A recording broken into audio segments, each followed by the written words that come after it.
तो आज की कहानी कुछ ऐसी है जो कि हमें ये दर्शाती है कि एक माँ अपने बच्चों की रक्षा के लिए किस हद तक जा सकती है। वो आज हम इस कहानी में देखेंगे। इस कहानी का नाम है 13 और इस कहानी में मैंने जिस बैकग्राउंड म्यूजिक को यूज किया है उसके निर्माता है केविन मैकलियो। तो चलिए अब चलते हैं इस कहानी के मेन स्टोरी लाइन की तरफ। कहानी की शुरुआत में हम शहर से काफी दूर एक पुराने फार्म हाउस को देखते हैं जिसमें जेसिका नाम की एक औरत अपने 2 छोटे बच्चों के साथ रह रही होती है। उसकी बेटी का नाम होता है लेनी और उसके बेटे का मेसन। लेनी 4-5 साल की थी इसलिए वो कुछ चीजें समझ जाती थी, मगर मेसन अभी काफी छोटा होता है। जेसिका अपना घर बेचने वाली थी, ऐसा इसलिए क्योंकि उसका एक्स हस्बैंड रॉब 2 नंबर के काम किए करता है और वो अधिकतर अपने काम और नशे की लत की वजह से घर से बाहर ही रहा करता है। साथ ही जेसिका जिस एप्पल के दम पे अपने घर का खर्चा चलाती थी वो एप्पल सीजन से पहले ही खराब हो गए थे। अब क्योंकि जेसिका के पास कोई इनकम सोर्स नहीं होती इसलिए वो सोचती है कि वो अपना घर बेच देगी और उससे जो पैसे आएंगे उस पैसों से वो शहर में एक छोटा सा घर लेकर अपने बच्चों के साथ सुकून से रहेगी। उसका घर बेचने का एक और भी कारण होता है जो कि उस घर की बुरी हालत, जैसे जगह जगह से पानी का टपकना, खिड़की दरवाजे का अचानक से जाम हो जाना।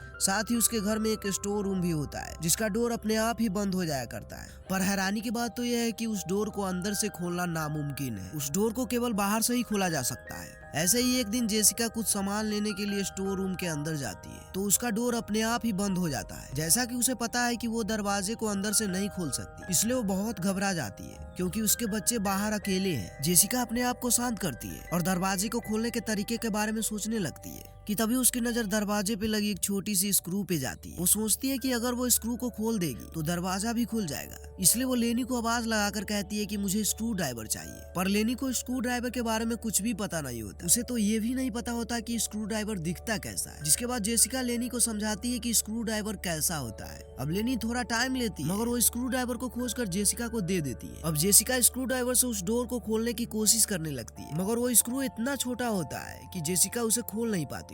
अब थक हार कर जेसिका अपना फोन निकालती है और वो 911 पर कॉल करने ही वाली होती है कि तभी उसे बाहर किसी की आवाज सुनाई देती है। जेसिका लेनी से कहती है कि बाहर कौन है। बाहर कोई और नहीं बल्कि उसका एक्स हस्बैंड रॉब ही होता है। रॉब स्टोर रूम का दरवाजा खोलकर जेसिका को बाहर निकालता है, पर बाहर आकर जेसिका देखती है कि रॉब अपने एक दोस्त सैमी को भी अपने साथ लेकर आया है। ये सब देखकर जेसिका बहुत गुस्से में आ जाती है और वो रॉब से कहती है कि वो अपने दोस्त को यहाँ से लेकर चला जाए। पर रॉब कहता है हम यहाँ से नहीं जा सकते क्योंकि हमारे पीछे पुलिस पड़ी है, इसलिए हम कुछ महीने यहाँ रहने आएंगे। पर जेसिका साफ साफ मना कर देती है क्योंकि उसका दोस्त भी नशेड़ी टाइप का इंसान था जो कि उसके बच्चों के लिए अच्छा नहीं था। अब ये सब देखने सुनने के बाद सैमी जेसिका से लड़ने लगता है और रॉब भी सैमी की ही साइड लेता है और बाद में रॉब सैमी के कहने पर जेसिका को फिर से उसी स्टोर रूम के अंदर बंद कर देता है। इसी दौरान जेसिका का फोन भी बाहर ही गिर जाता है। अब सैमी दरवाजा बंद होने के बावजूद भी और लकड़ी और कीलों की मदद से दरवाजे को पूरी तरह से पैक कर देता है। जब सैमी दरवाजे में कील ठोक रहा होता है तब वे कील दरवाजे को पार करती हुई जेसिका के हाथ में घुस जाती है। ये सब होने के बावजूद भी जेसिका सिर्फ एक ही शब्द बोल रही होती है कि तुम मेरे बच्चों से दूर ही रहना। कुछ समय बाद जब बाहर से कोई आवाज नहीं आती तो जेसिका फिर से घबरा जाती है और वो लेनी को आवाज लगाती है। लेनी बाहर ही होती है और वो कहती है मॉम मैं बाहर ही हूँ। तब जाके जेसिका के जान में जान आती है क्योंकि उसे लगा था कि रॉब और सैमी उसके बच्चे को लेकर यहाँ से चले गए। अब जेसिका लेनी से कहती है कि वो घर के डोर्स और विंडोज लॉक कर ले ताकि फिर से दोनों यहाँ आए तो वो घर के अंदर ना घुस पाए। अब जेसिका को अपने फोन की याद आती जो कि बाहर ही गिर गई थी। जेसिका लेनी को फोन ढूंढने को कहती है लेकिन लेनी को वो फोन कहीं नहीं मिलती। शायद रॉब या फिर सैमी ने उसके फोन को भी अपने साथ ले गए।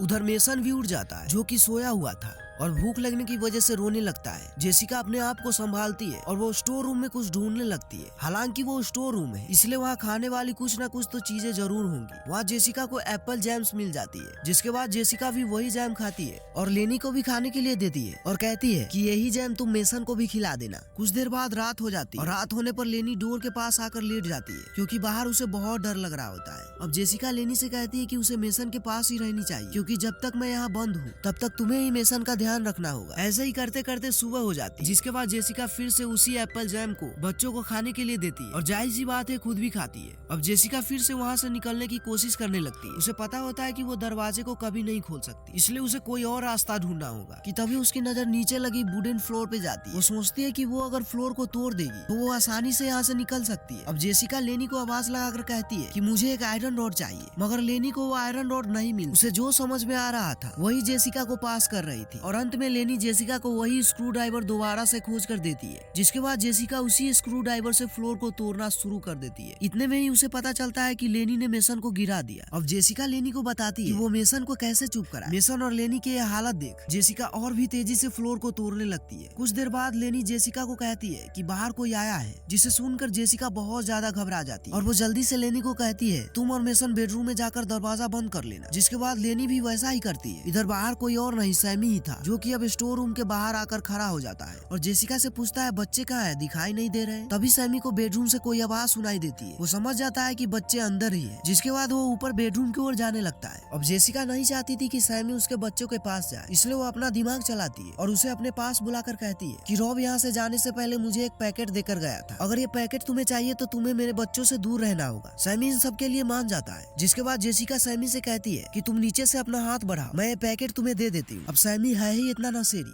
कि वो अपना हाथ अंदर घुसा देता है। तब क्या था, जेसिका ने स्क्रू ड्राइवर उठाया और उस स्क्रू ड्राइवर को सैमी के हाथ के आर पार घुसा दिया। सैमी को बहुत दर्द होने लगता है, इसलिए वो जेसिका से कहता है कि आज रात बहुत ज्यादा ठंड बढ़ने वाली, अगर मैं ऐसे ही फंसा रहा तो मैं मर जाऊंगा। मगर जेसिका को उसकी बात की कोई फर्क नहीं पड़ती। सैमी के अनुसार रात होने पर वाकई बहुत ज्यादा ठंड बढ़ने लगती है। जिसके बाद सैमी जेसिका से फिर से कहता है कि तुम मुझे छोड़ दो, मैं किसी को बिना कुछ किए यहाँ से चुपचाप चला जाऊंगा। कि तभी घर की लाइट चली जाती है और अंधेरा होने के कारण लेनी बेडरूम से नीचे चली आती है। जेसिका लेनी को स्टोर रूम के पास आने से बहुत मना करती है, लेकिन बच्ची का डर उसे अपनी माँ के पास खींच लाती। लेनी को यहाँ आते ही सैमी उसे पकड़ लेता है और जेसिका को कहता है कि मुझे छोड़ दो, वरना मैं लेनी को नहीं छोड़ूंगा। जेसिका डर जाती है और इसी डर के कारण वो लाइटर उठा लेती है और उससे सैमी के हाथ में आग लगा देती है, जिसकी वजह से सैमी लेनी को छोड़ देता है। मगर आग बढ़ते बढ़ते स्टोर रूम के अंदर भी फैलने लग जाती है। जिसके बाद जेसिका बड़ी मुश्किल से उस आग पर नियंत्रण पाती है और ऐसा ही करते करते सुबह हो जाती है। जेसिका पूरी तरह से हार मान चुकी थी। उसे एहसास होने लगा था कि वो अब इस रूम से कभी नहीं निकल पाएगी। साथ ही उसके पास खाने के लिए भी कुछ भी नहीं बचा होता। कि तभी जेसिका को उसी स्टोर रूम में एक बाइबल रखी हुई मिलती है। जब वो बाइबल को खोलती है तो उसे उसमें कुछ पैसे मिलते हैं। साथ ही उसके साथ एक लेटर और एक बचपन की उसकी फोटो भी होती है, जो कि उसके डैड रखे होते हैं, ताकि कभी जरूरत पड़ने पर जेसिका उन पैसों का इस्तेमाल कर सके। मगर उस पैसों को देखकर जेसिका बहुत गुस्से में आ जाती है, क्योंकि जब उसे पैसों की जरूरत थी उस वक्त ये पैसे ना मिले, और जब उसे इन पैसों की कोई जरूरत नहीं है तो मिल भी गई तो जेसिका इसका क्या करेगी, क्योंकि इस सिचुएशन में पैसे उसके लिए कोई मायने नहीं रखती। इसलिए वो बाइबल को सामने दीवार पर फेंक देती, क्योंकि जेसिका को भगवान पर से भरोसा उठ गया था। कि तभी उसे कुछ पानी की बूंदे ऊपर सीलिंग से गिरती हुई दिखाई देती। वो समझ जाती है कि ये बूंदे ऊपर बाथरूम में जो लीकेज हो रही है वहीं से आ रही है। लीकेज की वजह से वहाँ की बूट गीली हो चुकी होती। वो घर बहुत पुराना होता है। वैसे अभी के टाइम में तो बाथरूम और किचन जैसे गीले स्थानों पे तो वुडन फ्लोर का प्रयोग किया ही नहीं जाता, क्योंकि ऐसे स्थान पर लगे बूट्स जल्दी खराब हो जाते। खैर, इधर कहानी में जेसिका सीलिंग को तोड़ने की सोचती है, पर उसके लिए उसे कुछ नुकीली चीज चाहिए होगी, जो कि उसके पास है, मगर वो सैमी के हाथ में घुसा हुआ है। जेसिका देखती है कि सैमी अभी बेहोश है, इसलिए वो स्क्रू ड्राइवर को सैमी के हाथ से निकालकर सीलिंग को तोड़ने लगती है और तोड़कर वहाँ से किसी तरह बाहर निकल आती है और सीधा जाती है बेडरूम में, जहाँ लेनी और मेसन है। जेसिका बच्चों को लेकर बाहर आती है। लेनी को भूख लगी होती है और खाना बाहर गाड़ी में होता है। साथ ही घर का मेन दरवाजा लॉक है और चाबी सैमी के पास, इसलिए जेसिका डरते डरते सैमी के पास जाती है और उसके पास से चाबी लेकर बच्चों के साथ गाड़ी के पास जाती है। बाहर बहुत ज्यादा बारिश हो रही होती है। वो जल्दी से गाड़ी का कांच तोड़कर खाने का सामान निकालती है और घर के अंदर आ ही रही होती है कि तभी रास्ते में ही सारे खाने का सामान उसके हाथों से छूट जाती है। वो ज्यादा देर तक बच्चों को ऐसे बारिश में नहीं रख सकती, इसलिए वो बच्चों को एक कमरे में बिठाकर वापस बाहर खाने के सामान को लेने के लिए आती है। कि तभी जेसिका को पता चलता है कि सैमी उठ चुका है और उसने घर का मेन दरवाजा भी अंदर से लॉक कर लिया। जेसिका बहुत ज्यादा डर जाती है और वो किसी तरह से दरवाजे को तोड़कर जल्दी से सैमी के पास जाती तो देखती है कि सैमी उसके बच्चे के गले पे चाकू रखा हुआ है। जेसिका ने स्टोर रूम में जो सैमी के साथ किया उसके लिए वो जेसिका से बदला लेना चाहता था। सैमी मेसन को मारने ही वाला था कि तभी वहाँ रॉब आ जाता है और गन पॉइंट पे सैमी को बच्चे को छोड़ने के लिए कहता है। डर के कारण सैमी बच्चे को छोड़ देता है, मगर रॉब क्रैक माइंड का होता है। उसे लगता है कि सैमी ने उसके बच्चे को चोट पहुंचाई, इसलिए वो सैमी को वहीं पे मार देता है। बाद में जब जेसिका बच्चे को डॉक्टर के पास ले जाने के लिए पूछती है तो रॉब किसी को कहीं भी जाने से साफ साफ मना कर देता है और वो जबरदस्ती जेसिका को ड्रग लेने के लिए कहता है। जेसिका समझ जाती है कि रॉब क्रैक माइंड है, वो कभी भी कुछ भी कर सकता है,